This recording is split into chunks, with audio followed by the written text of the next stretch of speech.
Mayong adlaw mga pigmate. So karon 8 days atong baboy gikan sa paglutas. So karon human naman ni sila og purga. Gikan sa pagpurga nako 4 days mo ni sa gipaluapan nako sila og vitamins. So mo ni karon akong gi-inject vitamins day.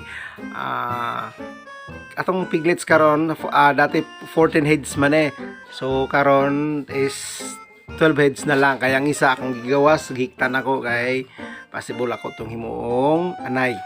So ang isa pod gi batnan na may nihangyo nga magbaton daw siya aron among anayon. So akong ipabaton, among patakaran sa pagbaton para anayon is primerong anak iyaha tanan, iha tanan, tapos sa ikaduhang anak hati nami.